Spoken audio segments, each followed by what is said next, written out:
Welcome to the channel. Welcome to Banter in the Box.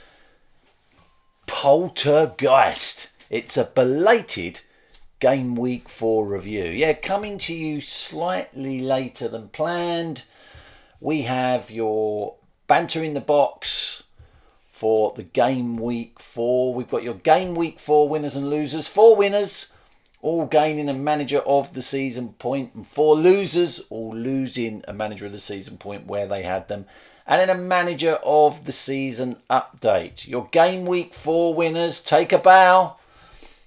Debut manager Kira Mouldy, pictured there on the left, climbed one place to 18th with a personal highest weekly total of 78 points.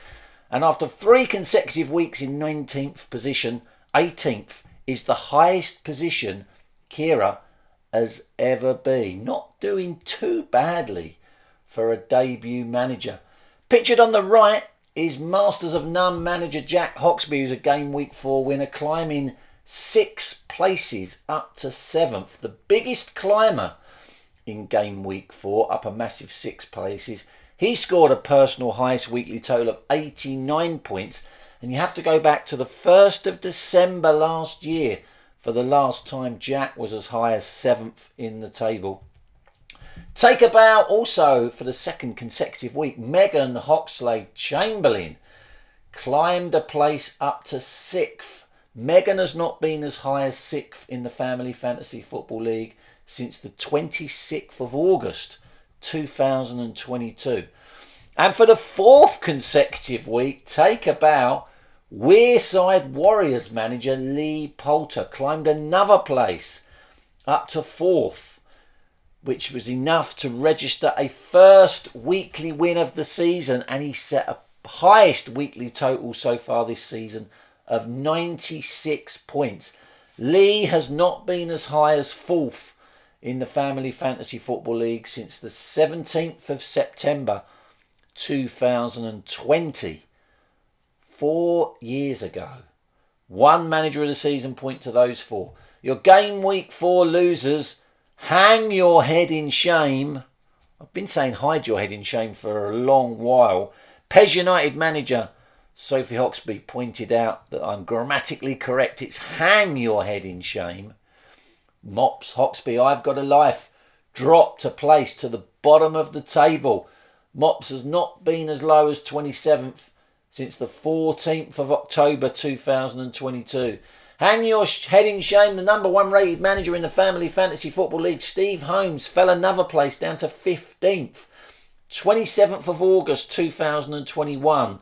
The last time Steve Holmes was as low as 15th in the league. Hide your head in shame. The Ostrich Bar Stewards, the biggest faller in Game Week 4, down 4 places to 12th. But the biggest Game Week 4 loser, Anders FC manager Stephen Lee, fell 3 places down to 21st in the league. He was your lowest scorers in Game Week 4 with 28 points, which isn't a bad score because it was a high scoring week, but that was the lowest scorers of the Game Week 4. Where they had them, 1 manager of the season point lost. And a manager of the season update in a week where only 3 people went into the transfer market, none of them spending any money on a wildcard tactical gambit, by the way. This was the rolled over who the fuck is that, a current Family Fantasy Football League manager pictured there. 2 managers had to go. Benny United manager Mark Benwell thought that was a picture of no happy endings manager Di Maloney. And Sarah Goodwin, the Musketeers manager, thought that was a picture of Megan Hoxley Chamberlain manager Megan Hoxby. I can reveal neither of those guesses were correct. So the manager of the season table looks like this. Top half anyway, Mops Hoxby and Steve Maloney both dropping to joint 9th for being Game Week 4 losers. And Lee Poulter is now clear 14th for being a Game Week 4 winner. But he's still Di Maloney and the current manager of the season, Sarah Goodwin, out in front, joint top with 32 points. Remember, the manager who gets the most points. He's crowned manager of the season at the end of the season, and they will earn £15 million in free tactical gambits to use next season. The manager that finishes second in the table gets £10 million to spend on tactical gambits next season, and the manager that finishes third gets £5 million to spend on tactical gambits next season. So we're rolling it over. It is now worth 4 manager of the season points. A current Family Fantasy Football League manager is pictured there, and if you can tell me who, you will get 4 manager of the season points. So slightly later than advertised, but that is your Banter in the Box Game Week 4 review. We'll be back hopefully at the normal time of Friday this week, but you never know. Anyway, take care everyone. Bye bye.